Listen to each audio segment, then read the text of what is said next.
Dhamma also is nature. Everything is nature. But if we have more press, we want like a suddenly to achieve. We press our mind and body to do it. That one we will die our mind and body. If we have more time, we will pain. We have suffering more and more by the mind and body. So that when we practice, we should relax the mind and body and contemplate and knowing what we are doing, what the sound coming, what the visual coming, what we are seeing in every moment. But when we hear, we come to joy and practice together. This one to make us have the rule for the practice and together practice and got some technique from the master who can give us, advise us to practice and how we can realize, because after this course we have to go to discuss in the next section and how we will understand when we come to practice which thing that we have struggle cannot pass for the practice, and how now we can see our mind and body how calm and relaxed, so that for practice, if we have mindful, we observe our mind and body and contemplate it and knowing it and contemplate in anicca, dukkha, anatta, and then how we practice samatha and vipassana together. This is important for us.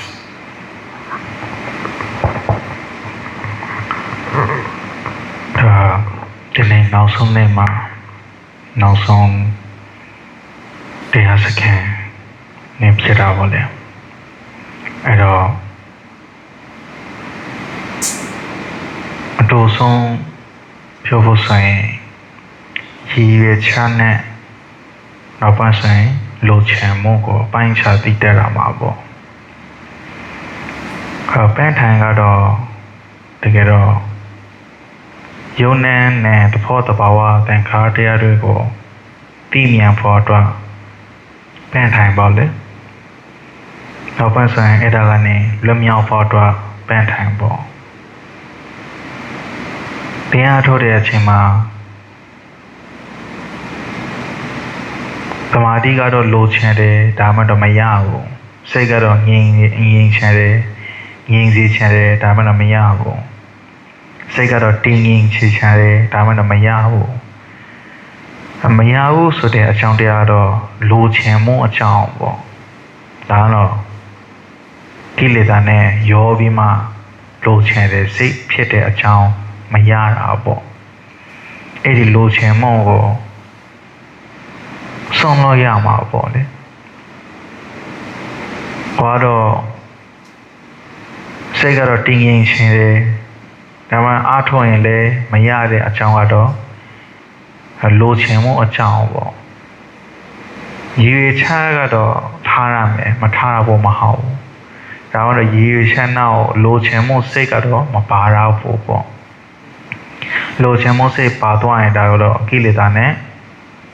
ဒါရောပြီးမှဖြစ်သွားတတ်တဲ့စိတ်ပေါ့လေအဲ့ဒီအကြောင်းနဲ့လည်းမရတဲ့အကြောင်းပေါ့ဆရာတော်အချမ်းဆိုင်ဆန္ဒကတော့ပြောတာဒီနေရာမှာတချို့ကတော့လိုချင်တဲ့အမရရဲ့အကြောင်းတရားတော့ဒီရေချက်နဲ့ လိုချင်မှုစိတ်ကိုမပိုင်းခြားတဲ့အကြောင်းပေါ့ဘုရားဆိုပြီးတချို့ကတော့အရိယာဖြစ်ခြင်းတဲ့ဒါမှမတော့မဖြစ်တဲ့အကြောင်းကတော့ဘာအကြောင်းလဲဆိုတော့စိတ်ကတော့လိုချင်မှုစိတ်ကိုပြင်းထန်တာပေါ့စိတ်ကတော့ပြစ္ဆုတ်ပံမှာမရှိဘူးရှုမဲ့တဲ့နေရာမှာမရှိဘဲနဲ့လိုချင်တဲ့နေရာမှာရှိတဲ့အကြောင်းမဖြစ်ချင်တဲ့ကိုယ်ရည်ချမ်းရည်မဲ့ထားတဲ့ပန်းထန်ကိုမရောက်နိုင်တဲ့အကြောင်းတရားပေါ့လေဒါကိုသဘောပေါက်ရမှာပေါ့အဲ့ဒီအကြောင်းနဲ့ဒါပြစ္ဆုတ်ပံမှာအခုပြစ္ဆုတ်ပံအချိန်မှာအခုဘာကိုရှုမဲ့နေတယ်လဲဘယ်လိုရှုမဲ့နေတယ်လဲဘယ်လောက်တတိရှိနေပြီလဲတတိရှိပြီးမှတမာတိနဲ့ဖြစ်တဲ့ကအနိစ္စရဲ့ဒုက္ခရဲ့အနတ္တသဘောတရားလက္ခဏာကိုရဲ့ပိုင်းခြားပြီးမှဘယ်လောက်တိသိနေပြီလဲ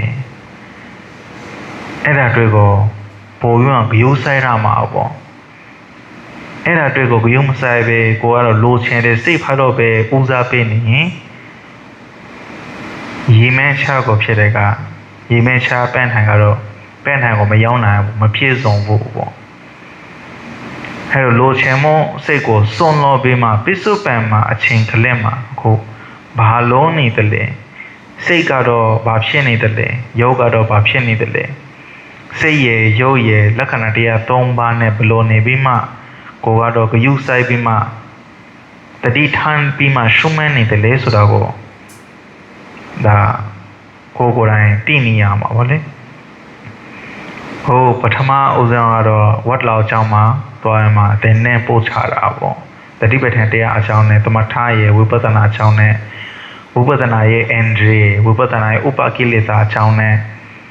ဉာဏ်စဉ်16ပါးအကြောင်းနဲ့ဉာဏ်စဉ်16ပါးရဲ့နမိတ်အကြောင်းနဲ့အကုန်လုံးရှင်းပြထားတာပေါ့အဂျန်ထေရဝတ်ကနေတဆန်ပေါ့အဲ့ဒါနေအခုပုရိပါလို့ကြောင်းမှာလာပြီးမှဖြစ်တဲ့ကကိုယ်တိုင်ကိုယ်ကြလက်ကျင်တာပေါ့လေအဲ့တော့ကိုယ်တိုင်ကိုယ်ကြလက်ကျင်ပြီးမှအခုနောက်ပိုင်းဆိုရင်9ရက်ထိထိဥစ္စာကတော့ဆွေးနွေးမှာပေါ့အဲ့ဒီဆွေးနွေးတဲ့အချိန်မှာကိုယ့်ရဲ့အာနေချအာတချအကြောင်းနဲ့ပတ်သက်ပြီးမှဥစ္စာတော့ဆွေးနွေးမှာပေါ့မသိရင်လည်းမင်းမှာပေါ့အဲ့တော့မသိဘဲနဲ့မမင်းရင်တော့မသိတဲ့အကြောင်းဒါကိုကတော့မမင်းချင်ဘူးမမင်းချင်အဖြစ်မရဘူးလေ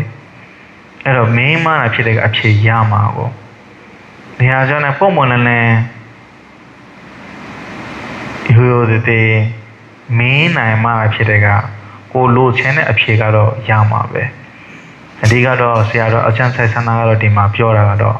ဒါလိုချင်တဲ့စိတ်နဲ့ရေမဲချပိုင်းပန်းထိုင်ကိုပိုင်းချပြီးမှတီးတာမှာပေါ့နောက်ဆုံးအတူဆုံးဥပမာပြောဖို့ဆိုရင်ဒီနေရာမှာဒါအပင်ကနေအုံတီကိုကတော့လိုချင်တယ်ဒါမှမဟုတ်ကိုကတော့ကိုယ်တိုင်ကိုကြအုံတီအုံပန်ကိုမတက်ချင်ဘူးပေါ့လိုချင်တဲ့စိတ်ပဲမှာပဲလွန်နေကြတာပေါ့အဲလိုချင်တဲ့စိတ်ကိုလွန်နေအချင်းကုန်ခံပြီးမှလိုချင်တဲ့စိတ်အပေါ်မှာမျောပြီးမှလွန်နေတော့ကိုကတော့ဘယ်တော့မှလည်းရမှာမဟုတ်ဘူးအုံတီကို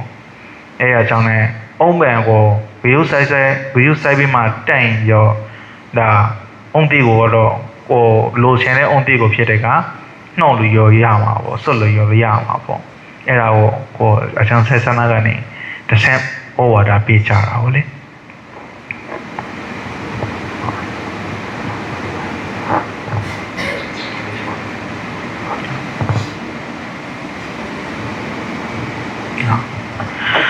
နောက်ထပ်အချမ်းထေရဝတ်ကတော့ဒီမှာပြောတာကတော့ဒါ